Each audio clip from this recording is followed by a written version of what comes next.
రంగారెడ్డి జిల్లా ఇబ్రహీంపట్నం ఆదిబట్ల మున్సిపాలిటీలో ప్రమిద గార్డెన్స్ నందు ఆర్యవైశ్య సంఘం పదవీ ప్రమాణ స్వీకార కార్యక్రమం నిర్వహించారు.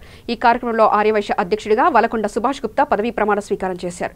ఈ కార్యక్రమానికి ముఖ్య అతిథిగా అమరవాది లక్ష్మీనారాయణ హాజరయ్యారు. ఈ కార్యక్రమంలో ఆర్యవైశ్య సంఘం వ్యవస్థాపకులు వలకొండ శ్రీనివాస్ గుప్తా, అబ్దుల్లాపూర్ మెట్ అధ్యక్షులు పొద్దుటూరు నరసింహులు హాజరయ్యారు.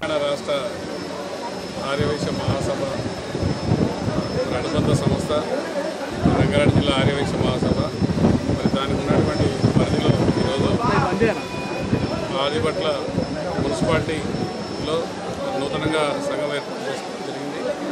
మరి ఆ సంఘానికి అధ్యక్షునిగా సుభాష్ గుప్తా గారు మరి వారి కార్యవర్గం అందరూ కూడా ప్రమాణ స్వీకారం చేయడం జరిగింది. మరి ముఖ్యంగా రానున్న రోజుల్లో రాష్ట్రంలో మున్సిపాలిటీ ఎన్నికలు రాబోతున్నాయి. మున్సిపాలిటీ ఎన్నికల్లో మరి అందరం కూడా రాష్ట్రంలో ఎక్కడ కాంటాక్ట్ చేసినా గతంలో చూసినట్టయితే చాలా పొలిటికల్గా చాలా మెరుగుపడ్డ మన సంఘం. మరి దాదాపుగా 120 మంది ఈరోజు మరి మన తెలంగాణ రాష్ట్రంలో సర్పంచులు, ఉప సర్పంచులు ఉన్నారు. అదేవిధంగా మరి జడ్పీటీసీ, ఎంపీటీసీలు కూడా దాదాపుగా 70 మంది ఉన్నారు. మరి రాబో మున్సిపాలిటీలో కూడా అత్యధిక శాతం మున్సిపాలిటీలో మరి వార్డు మెంబర్లు అనుకోండి, చైర్మన్లు అనుకోండి, మరి అత్యధిక శాతం మన వాళ్ళు గెలవడానికి ప్రయత్నం చేయాలి. ఆ కార్యక్రమానికి తెలంగాణ రాష్ట్ర ఆర్యవైశ్య మహాసభ అందరూ కూడా సహకరిస్తుంది. మరి ఎటువంటి విషయాన్నైనా ఎటువంటి కార్యక్రమాలు తీసుకున్నా మరి జిల్లా సంఘాలు కానివ్వండి, మండల సంఘాలు కానివ్వండి, పట్టణ సంఘాలు కానివ్వండి మరి యాక్టివ్గా పనిచేసి మరి ఈ రోజున ముఖ్యమంత్రి గారికి నేను మరోసారి ధన్యవాదాలు తెలియజేస్తా ఉన్నాను. మరి ఉప్పల్లో మనకు 5 ఎకరాల స్థలాన్ని కేటాయించడం జరిగింది. ఆ స్థలాన్ని మనం అభివృద్ధి పరచుకోవడానికి రాష్ట్ర నలుమూలల నుంచి ఇప్పటికే చాలామంది మిత్రులు మనకు ఫోన్ చేసి చెప్తున్నారు. మనం ఎన్నో మరి కార్యక్రమాలు నిర్వహిస్తున్నాం. మరి దీని గురించి మరి 150,000 మంది సభ్యులున్నటువంటి ఏకైక కుల సంఘం మన తెలంగాణ రాష్ట్ర ఆర్యవైశ్య మహాసభ.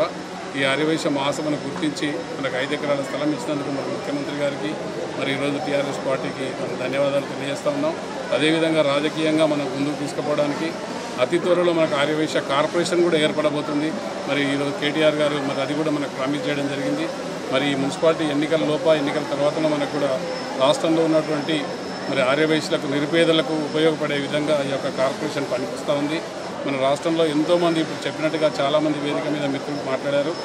మరి దానికి అనుగుణంగా ఈరోజు రాష్ట్రంలో మనం ఎన్ని సంఘాలు పెట్టి ఎన్ని సేవా కార్యక్రమాలు నిర్వహించినా ఏదో కొంతమందికి 1%, 2% వాళ్ళకే మనం సహకారం అందియగలుగుతాం. అందరికీ సహకారం అందియాలంటే మన ప్రభుత్వంతోనే సాధ్యపడుతుంది.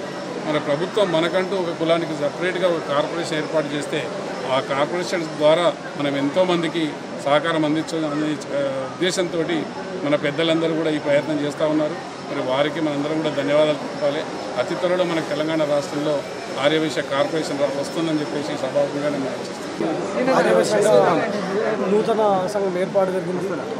దానికి అధ్యక్షుల తెలంగాణ అధ్యక్షుల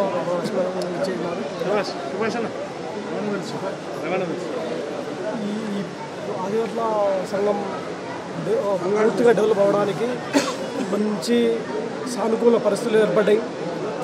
హైదరాబాద్ సిటీ మరో హైటెక్ సిటీగా మారిపోతుంది. హైదరాబాద్ కూతవేట్లో ఉన్నది, మనకు ఐటీ హబ్ ఉన్నది. ఇక్కడ డెవలప్ అవడానికి మనకు మంచి అనుకూలమైన మార్గాలు ఉన్నవి. ఐటీ హబ్ ఉంది కాబట్టి మన సంఘం ఇక్కడికి నుంచి అన్ని కార్యక్రమాలను ప్రోత్సహించుకోబోతూ పూర్తిగా సహకారం అందిస్తాం.